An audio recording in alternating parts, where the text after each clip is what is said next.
అమ్మా బిడ్డ గోవింద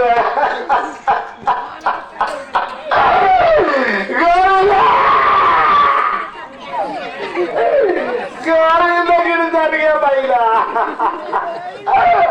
ఈ అయ్యగారు అదృష్టం ఎంతనో అయ్యగారు స్పర్శ కలగలంటే ఎంత గొప్ప విషయం కదా అది సంతానం లేక సర్వయాత్రలుగా ఎన్నో నోములుగా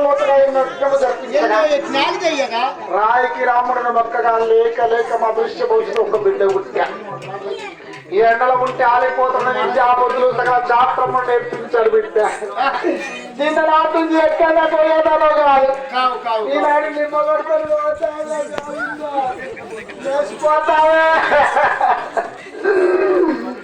అల్లని ముందుగా పెట్టుకున్న బిడ్డ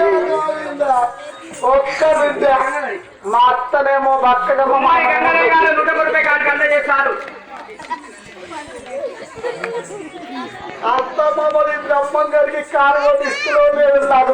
రాజన్న గారు 100 రూపాయలు కానుక చేశారు కారు తీసుకున్నా అదే నీకెడికి నేను చేసుకుంటా బ్రహ్మం గారి కళ్యాణం 100 రూపాయలు కానుక చేశారు భర్తను నిందించబోకమ్మా ఇది బోధ భర్త ఏ భగవాను తోయమ్మా ఇది గురుని బోధ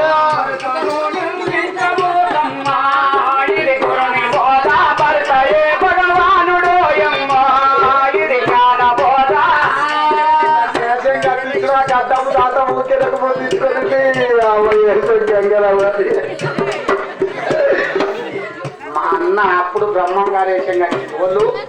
మీ తాతయ్య మా అన్నయ్య వాళ్ళు ఆనందించారు చూసినా లేదా ఫోటోలల్లో బ్రహ్మం గారు జీవ సమావేశం కట్టిన 30 బతనం నిందించబోకు బడి కట్టుకోవా